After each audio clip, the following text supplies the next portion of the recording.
All right, welcome to the Let It Fly show. As always, brought to you by Omaha Steaks. Since 1917, providing amazing food for restaurants all over Omaha.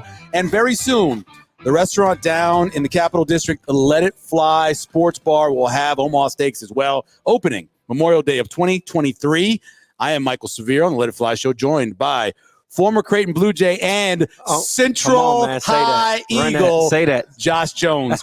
Josh Jones will fit in that he went to Central in any conversation that's happening. You're right about that. He'd be like, knock, knock. He'd be like, who's there? Central High. Central High. That's the whole joke. No, then the Central High who? Eagles. There you go. There you go. That's all I need to know. That's all you need to know. Yeah. As always, I want to thank the folks here at Hill Varsity Sports Club. Yeah. Hill Varsity Club, letting us do the show here. Of course, we'll move sometime Memorial Day around that area. They're trying to get it done to the new sports bar that's going to be downtown. I passed by it the other day. Oh man. I went to the Texas de Brazil place. Oh my gosh. You know, the meat joint. I've been there 3 times already. It's so good. It's so good, man. Did you eat the dessert or were you too full to get the dessert? No, I ate the dessert because when they bring it out, it's like I'm a visual guy, so when I see it, it don't matter if I'm What'd you get? I had the carrot cake. What'd you get? It was a banana. It was like a banana. The Bananas Foster thing? Yeah, there you go. Oh yeah, I couldn't think of what it was called. That looked pretty good. But yeah. But right next to it is the Let It Fly Sports Bar. Yep. And so I walked over there, checked it out. Things are almost done, getting it done. So hopefully by the end of May it'll be all done. Yeah. So we'll be able to do it there. We talked obviously a lot about the pink out last week. Yep. You went to the game. Energy was amazing. Creighton played very, very well. What was it like? Not the basketball part of it. I feel you. What was the atmosphere like? It was special. I mean, things always get special when you got some type of personal attachment to it. Mm-hmm. And there was an 8-minute mark in the game where everyone stood up. Yeah. Oh my goodness. And if you look around the arena, there wasn't one person who didn't have a name written on the I stand for sign. Yeah. And so that alone, to just show unity for something so like nasty within cancer, man, it was powerful, man. It was emotional for me. I stood for my mom. Yeah. That was probably my favorite memory of the whole game. Yeah, I'm with you every time they do that. I mentioned John Bishop standing up with his sign. And not only did he have Christian, his son, who had leukemia, he had Piv's name on there. Yeah, Piv. Steve Pivar's name on there. And Piv, man, I think about Piv probably once or twice a week. Yeah. Because I started working at the World Herald. And Piv and I never really talked before I started working at the World Herald. Yeah. And about 2 weeks before he passed away, I had sent him a text, how you doing, how you feeling? And he goes, I would love some New Orleans food. Yeah. And I said, dude, I will cook up some food and bring it to your house. And they were like, we set it up, do it like on a Friday. And I cooked like all day. And I sent him a text. He didn't text me back. And his wife texted me back, goes, he's not feeling good. Yeah. Maybe another time. And then it was probably the next Tuesday or Wednesday. I went into work and they said that he had passed. But we talk about it, man. Cancer. It's horrible. For me, I think about Pitt. It's one of those things where you mention his name, you go, oh, yeah. And for me, I mean, as a journalist covering the games, always talking to me, even after a player, there was always things I was hitting him up about as far as like stats or maybe if he wanted my perspective on the game or something like that. Like we develop a relationship, and you're right, he will be missed. Yep. He has been missed, and he's a legend. I always tell people when you lose people like Steve Pivar, who has all that history. Like, he wrote the book about Rosenblatt Stadium. Yep. He grew up going to the College World Series, knew everything. I think he went to something like, before he got sick, I think he'd gone to like 35 straight years of College World Series. It was 35 straight years. Every single one, which is incredible to think about. But, that he's one of those guys that we talk about, that you bring up, you put him on your sign, you talk about him. He also is, and we're going to talk to one of the newest members of the Omaha Sports Commission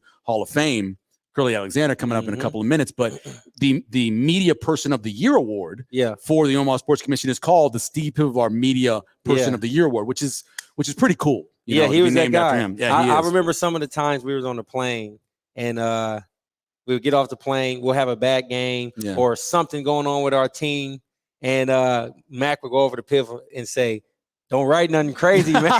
Don't write nothing crazy. And Piv would just smile. Yeah. Because Piv always told the truth. Yeah. But he always said it, with the right posture of heart, knowing that you can be the best you can be. No doubt. My favorite thing about Piv, one more thing about Piv, is that he hated pitching changes. And he covered Creighton basketball, and Coach Service did tons of pitching changes. Yeah. And he would be like, another pitching change. Another pitch change. It would drive him nuts. It was the best thing about him. Steve Pivar, we do miss him. RIP. Again, 2 special guests this week for the Let It Fly show, and we'll bring one of them up. And I can pace this because this man is a true legend. Yeah. He was an amazing athlete. Yeah. And now a multiple-time Hall of Famer. Let me say, 115-pound NAIA National Wrestling Championship in 1969 at UNO, then University of Nebraska at Omaha. Mm-hmm. He coached at Omaha Tech, which I just found out earlier is the Trojans. I did not know that. He coached there, coached at Omaha North, 50 individual state champions before he retired in 2008, 7 state championships, 78, 85, 90, 93, 94, 95, and 99. And now simply best known as Houston Alexander's coach, which, I mean, from all that to that, it's just not great. Curlee, how are you doing? Houston is funny. How are the wings? They were great. Yeah. They were great. Yeah. I talk about all that history and everything. You think back when you were a wrestler, 115 pounds. Mm-hmm. You're the baddest man on the planet at the time, right? You was a bad man, right? I went down to the top of the insurance building down there. Once I won, and I went to the north, looked out as far as I could see. I went to the left to see as far as I could see, the right, the south, everywhere I could go in the building. And I looked at that as far as I could see.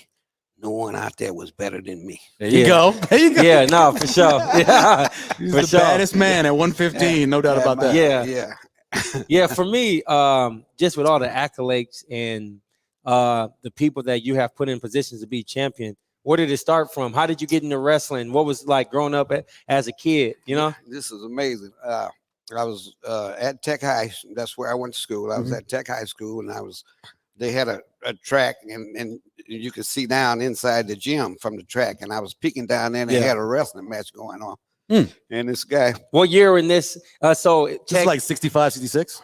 No, it was like 61 or 2. Oh, okay. In there. All right. So, yeah, I'm telling my age, I guess. But, however, I'm peeking through the window. I mean, through the crack in the door, I could see down on the floor, and they had a wrestling match going on. And I had tried all other sports. I got cut from basketball. Of course, inside of every wrestler, there's a basketball player somewhere. Yeah. But they couldn't find it in me. Right. And I looked down there. This guy was from Tech, was pinning this guy from North. And ironically, I ended up at North, right. But yes, he was pinning this guy. And I said, maybe that's something I can try. I couldn't do anything else. I wasn't big enough, fast enough, or athletic enough. So that's when I started wrestling. But the funny thing that come about this is that the guy that I saw wrestling was a guy by the name of Joe Crawford. And he is the great uncle of Bud Crawford. Oh, really? Wow. Yeah, so, this is a small town, boy. So right. Joe and Ralph Crawford were my mentors as far as school. They kept all the predators off of me, you know, when I was on the team, because I needed that. They would take the kids, the new ones, and initiate them and take the. Oh, yeah. But you was that good, though, so you didn't get any of that. I was terrible. Oh. I was the worst athlete ever. My job when I first started wrestling was to keep from getting pinned. Oh, yeah. And I could save points by not getting pinned. Right. I couldn't even do that. I got pinned every match but one. Yeah. You're in the High School Hall of Fame. I'm in You're in the UNO Hall of Fame. I just mentioned that you're now, as of last month, we voted you into the Omaha Sports Commission Hall of Fame. Congratulations on that. Thank you very much. You're quite an honor. Very well deserved. But what is it when you get those kind of accolades? What's the feeling like after all these years, of course, of being an athlete and then being a coach? What's the feeling like when you get the accolades? Well, of course, it feels good to you. I laugh sometimes. You know, I like to joke and so forth, as you know. Call me Carlos Santana. And those you're supernatural, baby. You're supernatural. So I enjoy, razzing people a lot of times. But to me, it's a joke because I came where I came from. Yeah, how you started. And I'm thinking, me, how did I had a brother that was good. Johnny Alexander was a good athlete, and he was real good, and he would motivate me by when I come home and say, "Did you win?" I said, "No, I knew you weren't going to win." That motivated me. Yeah, right. That motivated me, and then the other thing that motivated me as far as athletics was not winning a state championship. I wanted to be like Joe Crawford so badly, and I finished second. Oh, And the other thing, and you talk about how good I was, I never won a tournament in high school. really? Never won one. Mm. And I think that helped me become. I'm kicking you. You're okay. It's okay. I'm not getting kicked. It's my bad leg too. That's fine. Yeah. But you know, I never thought I would achieve. I was motivated because I was so poor, and I got in the great Dr. Benning, Don Benning. Don Benning. He was my coach in college, and I was basically a walk-on. You know, and I was, you know, used to not winning. I won my first tournament in college. Don Benning, first African American coach, wrestling coach in the country at a predominantly white school. Wow. First one ever. That was your head coach. And of course, won the national championship in 1970. And you won the championship in 69. 69, that's course. You know. We aging you. The year I was born, 1969. Yeah. And I'm old, Curlee, just so you know. Well, I'm a little older. Yeah. So does now me personally, like when I think about like wrestling and all those type of things, especially with North, there's certain people that come to my mind. But as a kid growing up or whatever, I know they're totally different. But were you a WWE, WWF fan at all? Jimmy Superfly Snuka or any, you know, did you try any of them wrestling moves? You know? Yeah, a lot of those guys, Vern Gunn, you know, those guys. Yeah. That was wrestling. They were, yeah, right. They were very good collegiate wrestlers and high school wrestlers. A lot of those guys, Kurt Hennig and some of those guys. So I was kind of a fan, but you know, finally realized that a lot of the stuff was showmanship. Yeah, right. Yeah. I want to ask you about that late 60s, early 70s, because there was a whole lot of racial tension in Omaha at the time. Mm-hmm. You've got an African-American coach at a predominantly white school. You grew up in an area that was a boiling point in 68 and 69. Mm-hmm. What was it like there at UNO for you, for Coach Benning at that time? Well, we didn't have, I didn't notice a whole lot of discrimination or so forth. We did have, the students walked out one time and went over and took over the chancellor's, Kirk Naylor's office. And they was over there, you know, marching and that type of thing. A lot of them ended up in jail, and they was going, guy by the name of Warnie Green told me we were, you know, it was kind of a good deal until you got behind those bars for a while. Yeah, right. Then his attitude changed a little bit. So. You got to be committed to the cause. I wasn't very committed to that cause. I didn't want to go to jail. So. Yeah. Do you got like not really as a coach, because I know I understand that as a coach, and I've talked to several coaches from several different sports. You end up loving all of your different players and all those type of things. But for you, when you wrestled yourself, you got a most memorable match? Oh yeah. Yeah, tell us about that. What I thought was the biggest match. I wrestled a guy out of Northeast Missouri State. He's national champion, and his name was Curlee Alexander. Really? Wow. Curlee Alexander versus ironic. Curlee right. Alexander. They fighting over a name. Alexander versus Alexander. He was in the college division. I was in the NAIA division. Right. And we ended up having to wrestle a duel against him, and I had to go against this guy. And boy, it was the quickest thing I ever seen. He took me down so fast. I said, "Shoot! If he takes me down like this again, I'm gonna have a chance again." Yeah. But I stayed in there and I persevered. And I stayed in. And I was able to beat this guy. So that was probably, you know. And he was. They had the rules magazine, and the front of the magazine for the rules and regulations for wrestling that year. This guy was on the front. Oh wow, he was that guy. He was that guy. Yeah, okay. Guy, And I made it a point. I'm gonna beat this guy. But boy, when it first started, I was ahead my doubts. Yeah, for sure. So you outpointed him? Yeah, I beat him. He had me. He had a little move where he could reach down and get you. He was long, had long arms, and he reached down and get your leg and got it up. Well, he got mine up right at the end. I was saying to myself, "This is not gonna happen." Yeah. And next thing I know, I had my one leg up, and I had been doing a move in practice. I never did it in a match, and I just arm dragged him and took him down, and all the air went out of him. Oh nice. Man! Raise your hand. Curlee Alexander joining us here on the Let It Fly show again. Most recent inductee to the Omaha Sports Commission Hall of Fame. That's the one. Legend. Yeah, legend. Yeah. I had so many great wrestlers that wrestled for me, and one of the things that including my son. My son Curlee Jr. was 3-time state champion, and so I'm most proud of that. You got to hold, for sure. Yeah, but I had so many that were good and great, and then I had a lot of them that weren't so good. But they all, I love them all the same. I treat them like they were my child. Yeah. But I think the reason that I was so successful in transferring my abilities over to them is because where I started. Because I knew both ends of the spectrum. I've been undefeated and I've been defeated. A lot more than undefeated. Like I said, I won my first tournament and I was in college.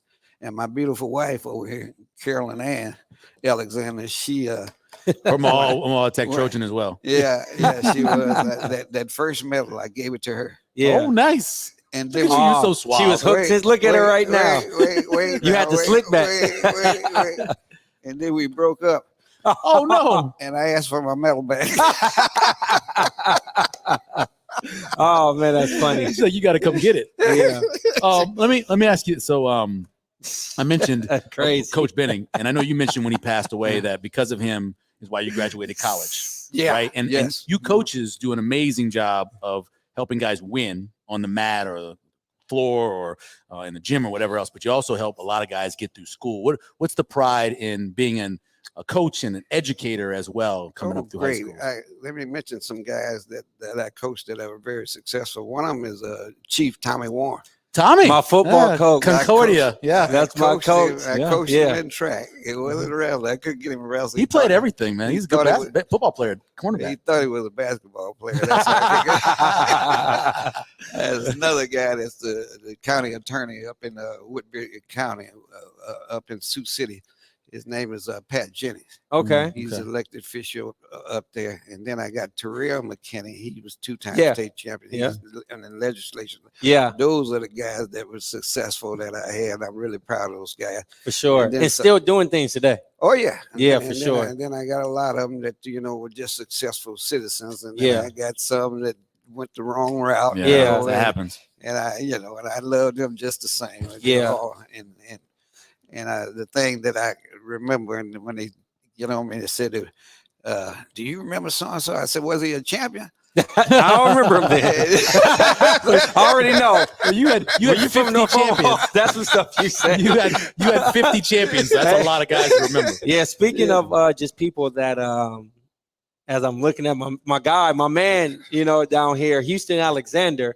How did you connect with Houston? Tell us about that relationship and coaching with him now.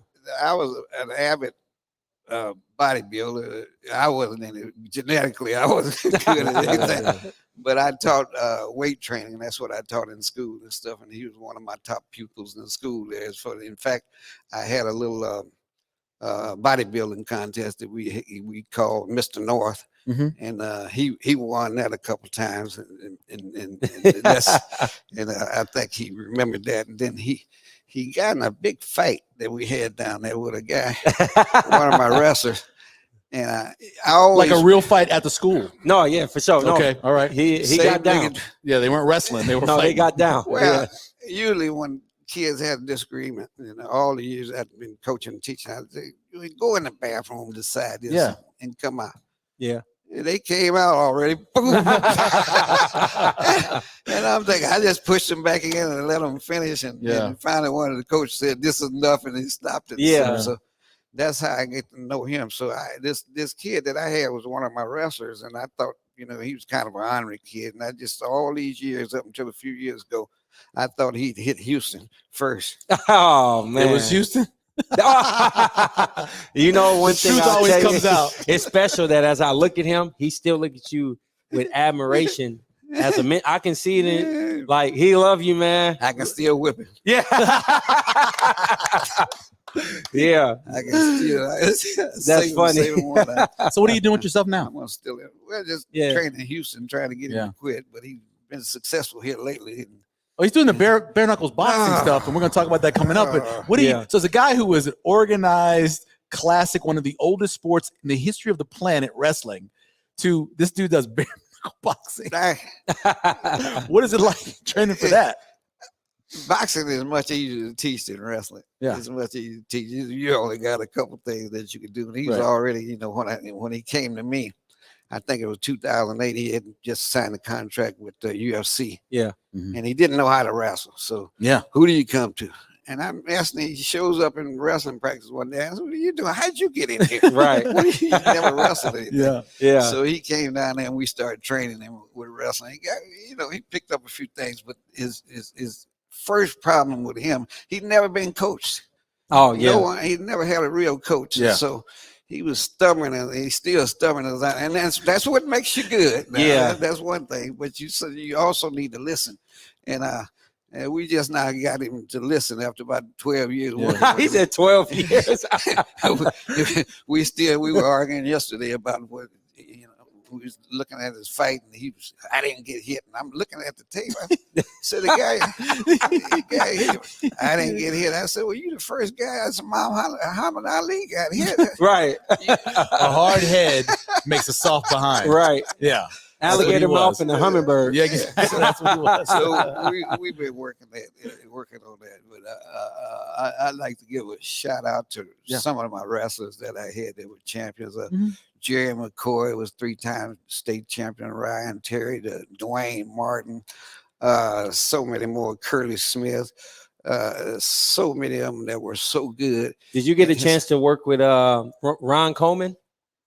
Did I get a chance? I coached his daddy. Come on. Yeah. I just want to say, throw that out there. Yeah. I just want you to throw that out there. Yes, you know, I coached, alley-oop. I coached his daddy. Did 2 championships. Mm-hmm. And I coached him for 2 years before I quit. Yeah, exactly. After I got him where I knew that he wasn't going to lose, that's when I resigned from Omaha, Noah. Yeah, for sure. I was there. I just want you to put that out there. Yeah, he was. Glad you mentioned that. He was a very good wrestler, but as a fullback, he was unstoppable. There was not a person who wanted to tackle that kid when he got on pads. Well, it's a funny thing, you know, his dad came to North when I did from Tech, along with that group. David Austin and went to Iowa State, and some of those guys, and he played 1 year football. He had never played before, and he was starting quarterback at North. What? And he never played before? That's crazy. Yeah, that's athletic right there.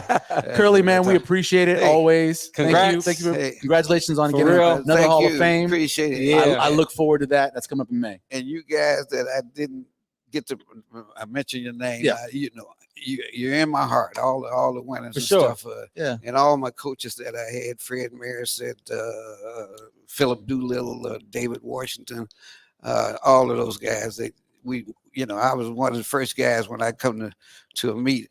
I had about 8 coaches with me, and they was wondering, hey, this guy got a coach. Now we see all the coaches doing that. They all have that. Thanks again. Appreciate it. Thanks again, Curlee. And I won't appreciate forget it. this. I appreciate it. Thank you. We'll see you in May. Josh, you keep up the good work down at those Creighton games. Thank you. I appreciate that. He does. Somebody's got to tell him something nice. I'm never nice to him.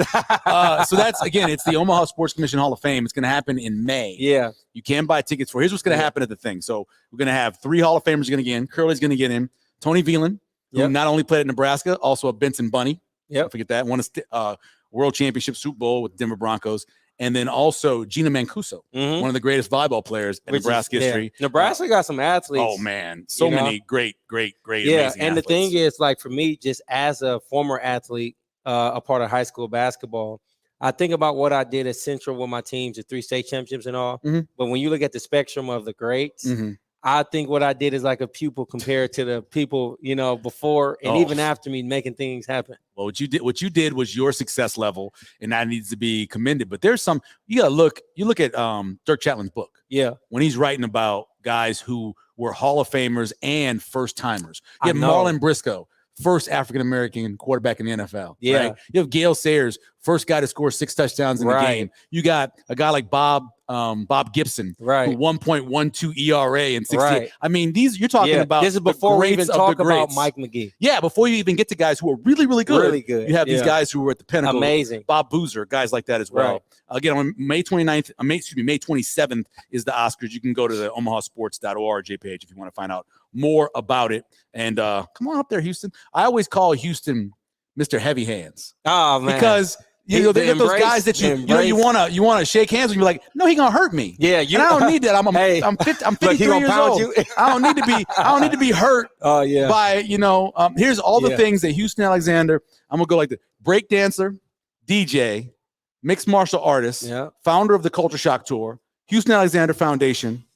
Don't forget that he is a bare knuckle boxer now, and the man was a graffiti champ too. He was, every single thing. Did I leave anything out? Is that everything? Graffiti champ, huh? Graffiti champ. You were one of the greatest graffiti artists ever come out of Omaha. Dude, the Scribbles or whatever. What do you guys call the Scribbles? Hold on, let me stop. It wasn't the Scribbles? Both of you young men right now. Okay. How y'all gonna have Coach up here? Yeah, what I do? With the piece of hair sticking up like a Tyrannosaurus Rex. I'm not gonna Triceratops.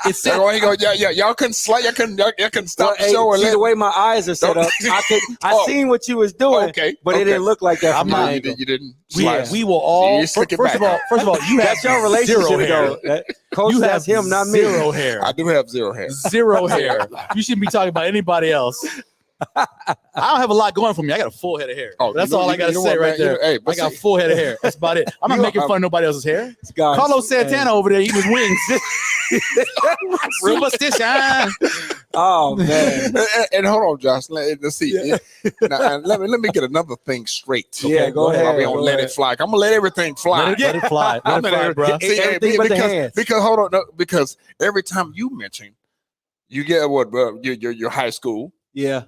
But every time he gets a chance, your co-host, he mentions Louisiana somewhere in there. Louisiana cooking. Right. I wish I could have Louisiana cooking. Right. I wish I was in Louisiana. I haven't said a thing. Thank you, bro. I haven't said a thing. You said it earlier. But hold on. I wish I could go to Louisiana. Right. Just know this. You're from the dirtiest place on the earth in East St. Louis. So don't ever talk about Louisiana. That's funny, bro. Don't ever do that. You got that nasty pizza there. All you known for is some fried ravioli. No. Fried rice. East St. Louis. Fried rice. For fried rice. You know they have fried rice in China too. It don't mean nothing about that. Hey, y'all funny, bro. Crazy, man. Hold on. And another fact. Let me let this fly. Okay, go ahead. Okay. Hey, Mr. Severe. Could you please let everybody know who one of your favorite cousins are in hip hop? Come on, man. Let him know. So when I was little and LL Cool J was coming up, right? Bobcat, his original DJ is my cousin. Word is my cousin. That's real. Yep, really is. So that's dope. Here's what sucks. LL, one of the greatest. Real quick story. Real quick. This sucks. Okay. 8th grade. You put him on the spot. 8th grade. Michael wasn't a big student.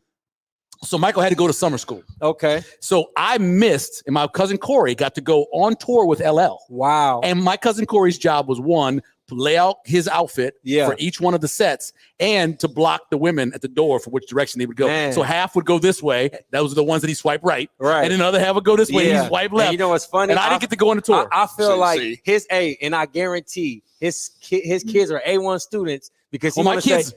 Oh, both 4.0s, boy. And you tell them your story of why you couldn't go with your grades. I couldn't go there. I'm letting it fly. So Louisiana and his cousin, was DJ for LL Cool J. Bobcat, baby, Bobcat. Long before Central Louisiana.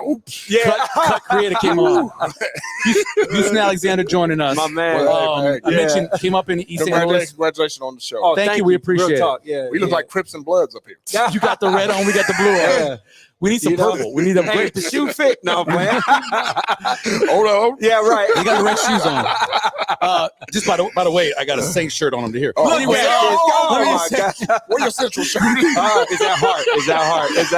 I love Central, I got a Florida Lee right there on my arm. So let me ask you this. When did you know, whether it was being a kid in East St. Louis or coming to North Omaha, that you needed to be violent with your hands? You need to learn how to fight. Violent with the hands. When did you know right away that combat fighting might be in your life at some point? I don't know. You know what? In East St. Louis, you had you got to step off the porch with the hands. And the funny thing about it, at Canada School in East St. Louis, before we moved to Omaha, there was these kids who tried to take my candy bar. Wow. What type of candy bar was it? Hold up. It was a Snickers. Oh, that's a fight. Can't be taking somebody's That's a fight. And I'm still looking for y'all, too. I'm still looking for y'all to this day. I was 8. Yeah. I'm still looking for y'all. But you realized early on being able to defend yourself was important. No, my uncles. I always had those uncles who would always wrestle with you all the time. So I had uncles who were always beating on me all the time. And so when I got into a situation like that, it was whether you wanted to fight or not fight, they was always on me. I feel it. Yeah. Well, they make you tough. Yeah, for me, man, you listed on everything that you know him as. Yeah. Just kind of rapping before. Let me tell you how I know Houston. Yeah. Maybe 9.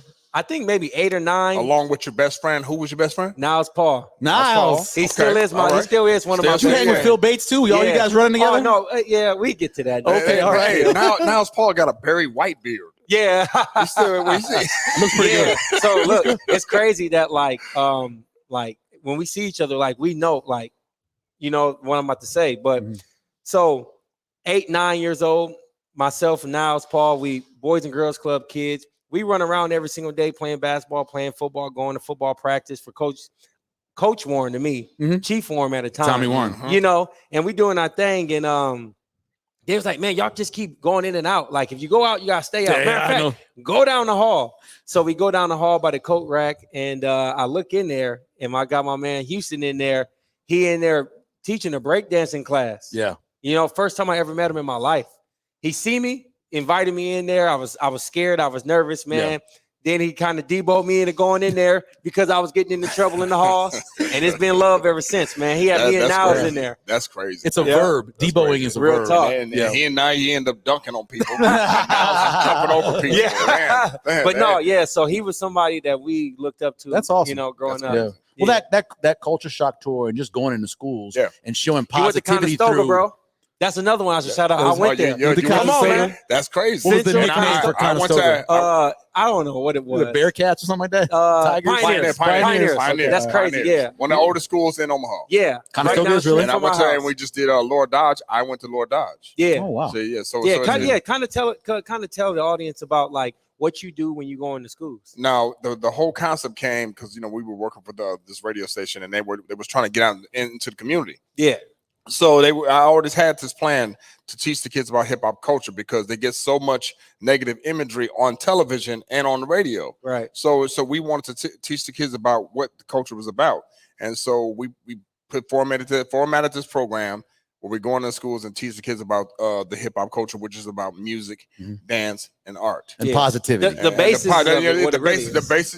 of hip hop culture. Yeah. Oh yeah, I seen it. This was maybe 2 days ago. I seen it on my timeline. Yeah. It made me proud, man, because I seen myself in those kids in the front that was going crazy. And we got kids that that say, "Oh, I saw you 10 years ago." So I'm like, man, so that's again, the impact is there. I'm one of them. The impact is there. That's crazy. First UFC fight, was it the Keith Jardine fight? Yeah, that was the first one. I remember standing there watching the fight. And I'd never been in a situation where it was somebody I knew. Yeah. And I'm a liar. I was scared to death for you. I was like, he's gonna get hurt in here because I just knew you as a DJ. I didn't know you whipped his ass, but that's fine. I was nervous. I remember being scared that something bad was gonna happen to you, and you took care of business. Man, but what was that? What was that like when you get in the UFC and you got that first fight against a named fighter? I mean, everybody knew who Keith Jardine was. But first of all, we have to go back to the gentleman that was up here earlier, Curlee Alexander. The one that y'all didn't let him know that the hair was sticking up. The man's name is Curlee. You said he looked like Tweety Bird. You're good. Tweety Bird. You couldn't say nothing, okay? But anyway, I respect that man. Respect my elders. He's funny. Just couldn't lay it down. Okay. Anyway, if you pull up a picture of Curlee Alexander from college, nobody up here looked as good as Curlee did. Curlee was funny. Have you ever seen Curlee? His wife wanted to come up here so bad to lay it down. Yeah, and she worked for Mutual, so she was the hairstylist. Presentations, everything. Anyway, when we got the contract, I had just won a tournament, and I thought I was going to Hawaii. Yeah, and so I got a call maybe a couple of weeks after this. Said, "Hey, we got a fight for you to," and I was like, "Where's this at?" Yeah, and this is when I was doing the circuit, for about 7 years. Yeah, and they said it's in Vegas. And I said, guess who? And some guy named Keith Jardine. I was like, okay. And then, all this whole entire time, the past 7-8 years, I've been fighting people twice my size. Yeah. Not no 205. I've been fighting people 230, 240. And so the first thing I asked was, how much do you weigh? Right. How much is what's the poundage? Yeah. 205. I said, sign me up. Got him. And then it was the UFC because I didn't really care. I never what really a way watched to get into it because I was fighting every week. Dang, So- that's powerful. So when we got the contract, the first person I went and sought out was Curlee. Yeah. So Because you I hadn't wrestled before. I haven't And wrestled. obviously it's mixed martial arts. But I needed a coach. Yeah. And he was the And first person I sought That out. you remember and knew. That's He dope. was the first one I sought out. Yeah. You guys go out there and you're out there obviously in the cage by yourself, but there's so many people that help you. I mean, you obviously got to worry about your nutrition and your training and somebody help you boxing. I mean, it's a lot of people that go into getting you in there to win a fight. Yes, sir. And the funny thing about it is the main people that help you out, I'll say y'all starting with Mick Doyle. Yeah. Oh, Mick, You got Mick Doyle at his gym, because if it wasn't for Mick and him teaching me how to actually structure a fight, Right. then we wouldn't probably be in the situation we are in right now. Mhm. But if it wasn't for Curlee, we wouldn't have met Mick, or went to Mick's gym. Yeah. So all that came into play, and when we got to Vegas, and this is big time for UFC, because to me back then the UFC was it was like a sacred ground. Yeah. Like now everyone's in the UFC, like, Yeah. oh man, I'm a UFC guy. It's But back different then now. you had to earn it. Yeah, you had did. to really earn it. And Yeah. when we got out to Vegas and they found out we was from Nebraska, they really didn't care. And they thought I was just like you thought, I was gonna get my ass. I was worried about you, man. But for sure. No, I respect that. I was But worried. when we were out there, we weren't just going to win. Yeah. And if it wasn't also for Monty Cox, who was the manager at the time, Yeah. who commissioned for me to be there, because they didn't want me to fight because they thought I was going to get killed. Wow. And he said, no, let him fight. I guarantee you he's going to beat him. Wow. Yeah. And 2 days later, we ended up beating Change him. your life. Took care of his business. So now it's not necessarily changing my life because I was already fighting already. No doubt. Yeah. It just It's like I've been putting this amplified work. it a little Now I'm bit. being seen. Yeah. I respect that. Yeah, so- as a fighter though, how like I hear a lot of different fighters and they talk about why they do it and how their mental is about it. Like, how do you as a fighter deal with wins and losses? Like, how does that affect you, like moving forward to the next fight? And obviously I know about watching film and all, but like this is a hurt business. This is a fight game. How do you deal with a win versus a loss? You know what? I think it's all the same for me because it's cliche. You learn from your losses. Right. I always try to learn from the loss. Yeah. And it's lovely when you're winning. Yeah. And what you say, Coach? Everyone likes a winner. Everyone likes a winner. Yeah. But He remembers all the winners. I remember nobody lost. Yeah.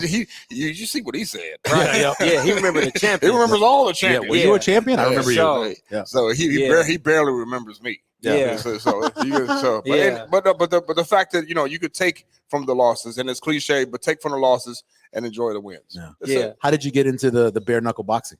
Someone called me. That was and, it. and it was like, oh, what are you doing? Oh, you want to do bare knuckle? I was like, all right, cool. Yeah, so you about That was it. Yeah, You're 3-0, and it was just simple phone call. Man, it's simple phone call. You know Right. why? Because it meant to me that's easy.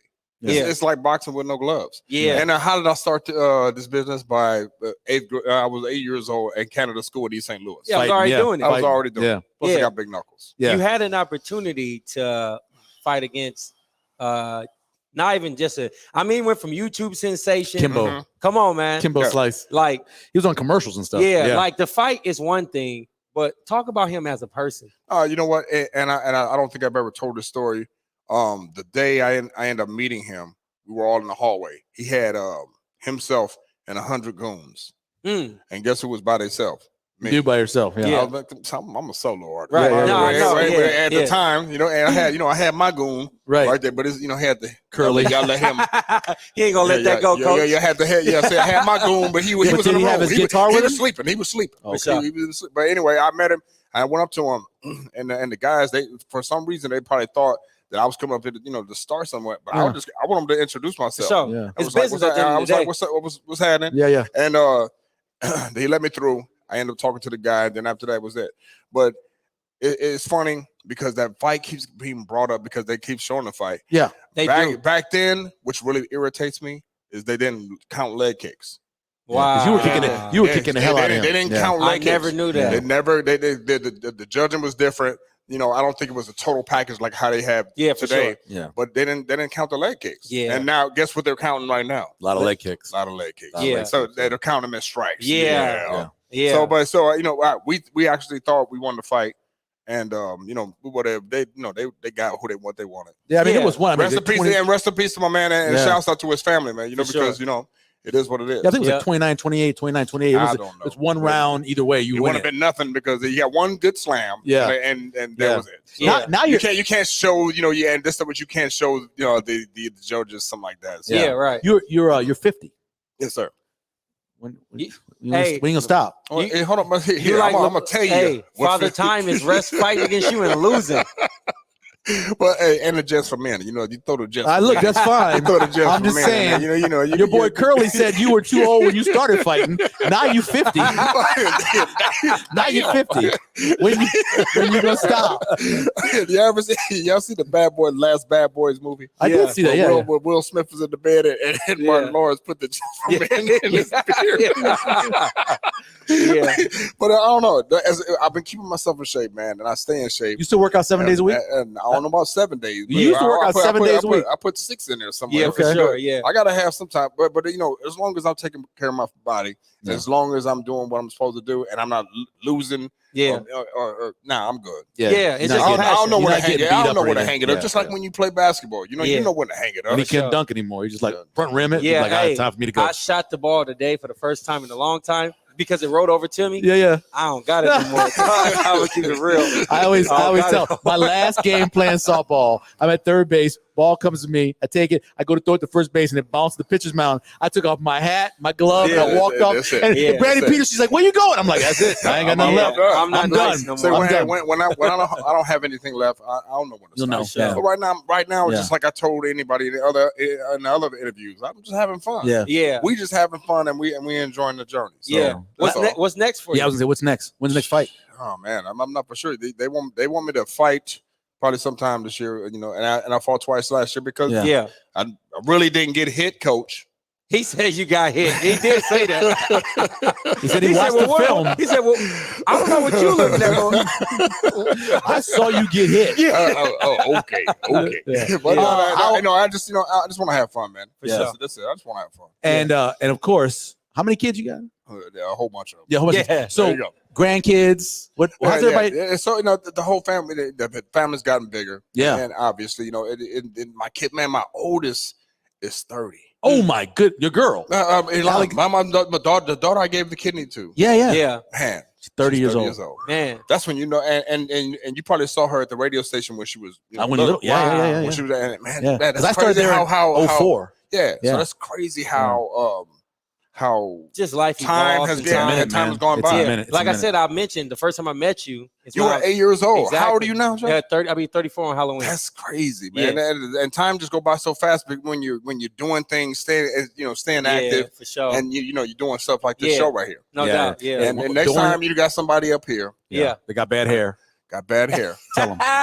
Just hanging Well, up. most guys Just won't have the hanging- slick bike. No. like- I'm like trying. Coach. And I was giving y'all the signal. I was see it. giving. Yeah, I I see it. saw you. I'm not the man. I respect my elders. Yeah, Carlos Santana's the man. Dude, you leave him alone. my guy, You're man. the man. You're the man. Good to see Houston you. Alexander, we Yeah. appreciate it. Thank you very Hey, much, hey, Houston hey, Alexander, as No always. problem. And go to HoustonAlexander.org. Yeah. To check out the school tour Yeah, and all the things. it's that we're amazing, doing y'all. with He's the still doing it, foundation. man. That's incredible. yeah. So, He and- still can break dance. And I can I've still seen be it with one. my I can still be one. See? at a high level. At a high level. Well, as long as you don't be doing that house music stuff, I'm okay. Just for men, brother. Just, I thought about it. I thought about it, and my wife was like, "I like the gray," so I kept the gray. Yeah. Hey, Hey, that's the when only you person say that when counts. you say That's the just only for men, person I that- think about that commercial from the '90s. It's so magic, no one can tell. Your beard is weird, brother. My beard is what the color it is. It ain't changing. I ain't paying no $9 to get my beard. I'm cheap. Thank you, Houston. We appreciate it. thank you, Houston bro. Alexander That's all. coming in, Yeah, Curlee yeah, Alexander as thanks, well. Real quick before we get out of here, the pink. We talked about the pink out game from atmosphere wise and Yeah. everything like that. But you mentioned this before we got on the air. Only 9 points from the bench, Man. but you had Nimhart with almost a triple double. Yep. You got again another good game from Kalkbrenner, and again you got Arthur Kaluma out there putting in work. Yeah, Right now they're 4 in a row and they're playing their best basketball. yeah. And the thing is, they top heavy with the starters, Yeah, and I think that's know. okay. It Yeah. is what it is now. You more than a few games in. Mhm. You got your identity. You still letting it fly, from 3, but you also are building on like your weaknesses. Mhm. Those bench guys. The last game they came in and they did their job. Yeah. And that was essentially like play good defense, rebound if they can, and shoot open shots when they come to them. Like, Yeah. I mean, And crazy to the Frederick row. King's block, the one block, that thing, it went nuts. The I whole know. building went crazy. Oh, let me tell you something about that. So, not just about the block. Mhm. I've been waiting all year for Creighton to make a rally with that blow the roof off the house moment. Mhm. They haven't had one of those. Right. And what I mean by that is it's a certain type of segment where you're going on a run, you get a bucket, Yep. you get a stop, and it's a transition. And that three, when everybody stands up, man, Yep. on top of the pink out game, Mhm. on top of the run they was making, it was so loud in that arena. Like, there was no chance Xavier was winning that game. Coming into the season, this was the season we talked about. Creighton had a chance to, even though they've obviously been to a Sweet 16 now, to really put their name out there in the national thing. Right now, they are 10th in KenPom, 18th ranked offense, 21 ranked defense. Man. And they got Georgetown coming up tomorrow. Right. Taping this, it's going to be Wednesday. Villanova, Seton Hall, and UConn. Right. They've won 4 in a row. Right. They go on a run where they win another 4 in a row, and it's in an 8-0. Right. And they're ranked probably somewhere around 18, 19, maybe even higher than that. It's a big deal. And the way the committee is all about seatings. Yep. All you got to do is get that proper seating, Yep. and you can become a mismatch for anybody. Sure. Even though they're a high-powered team, it's not. I'm not saying like they're a Cinderella situation. Yep. But teams don't want to play Creighton in that tournament. No, definitely not. I'm just gonna be honest. No. It was great though. Like it was everything that I expected. Like with like I said, the theme of the game, the amplification of the players, how well they were prepared prior to the week in practice. Yeah. No chance Xavier was winning that game. No, you could tell with about 6 minutes into the game. Yeah, no chance. That thing was over. Yeah. I mean, Super Bowl set, right? We got a Super Bowl set. Heading down Glendale. Yeah. Kansas City beats Cincinnati. Philly beats up on a Niner. That was ugly. You know, you lose Brock Purdy early. The man has a torn tendon in his arm. Yeah. Then they bring in Josh Johnson. That man gets a concussion. And you're like, what more bad stuff could happen to the Niners? I'm about to run some things off. Yeah. So first half alone. Okay. All the flags on defense. Yeah. Holding or the face masks. Yep. Eagles, the 4th down success to make first downs was like, at one point it was like 29 out of 32. They've been like that, yeah. Jalen Hurts, personally, I think he should buy all of his O-lineman APs because he didn't get tackled. Yep. There wasn't one. Mm-mm. Also, the most rushing yard touchdowns in a single season all time as a team. Yep. Josh Johnson, when he fumbled that snap. Brock Purdy, you mentioned the elbow injury. 2 turnovers for the 49ers and almost 100 passing yards. It was 97 to be accurate for Philly in the first half. Yep. And then the delay of games. That alone. Right. And then that fumble, the Josh Johnson fumble, because you're going to halftime and you're getting the ball first and you're down 14-7. Yeah. Maybe you could do something. Yeah. But once they went up 21-7 going into half. This was crazy. I had heard their game analysts say that we might have to see Christian McCaffrey play quarterback. Well, they pulled the helmet out. Which is crazy. Yeah. Yep. Like, it's almost like Wildcat. Yeah, anything that could have went wrong did go wrong. Yep. But even then, it still shows the poise of how good the Niners were because they still held their own for as much as they could. Their defense played as well. Yeah. You have 2 games being played, so you have offense, defense for both. I think the best unit that played that whole day 100% was the Niners defense. I agree. That was the best unit. Yeah. I mean, and Jalen Hurts MVP, man. I don't think he will just because of the games he missed. Games he missed. You know, Patrick Mahomes played throughout the whole season. Now he's playing with this injury. He was a warrior out there on one leg, bouncing around, trying to make plays, running for that first down before he got pushed out of bounds. I mean, those are all things that go now. And they vote for the award based off of the regular season. Oh, okay. So I think Mahomes is going to get it again, which, I mean, that's understandable. But we got what we're asking for. You get 2 number 1 seeds. Yeah. It's the first time you've had that since 2018. Exactly. That Super Bowl is one of the best you've ever watched. That's the Eagles-Patriots Super Bowl. Yes. We had 2 number 1 seeds playing each other, the 2 best teams in football getting together, and we had a classic, you know, and it had overtime. So I mean, if we get that again, I'll take it. Right. I will say, going back to what Kansas City did, and look, I picked them. I didn't think Cincinnati could beat them 4 times in a row. You did tell me that. I thought they would win the game, but I rewatched. I was just at PT, and while at physical therapy, the game was on. They're replaying the game. Yep. And there were so many calls. And I know Kansas City fans don't want to hear about the calls. There were so many bad calls. Yes. So many questionable calls. Things didn't need to be made. Yes. And on the other hand, not called against Kansas City. Right. That even if you're a Chiefs fan, you have to go, come on. Yeah. We won the game, but we got a lot of help from the guys in the stripes. I agree. So, but I will tell you this.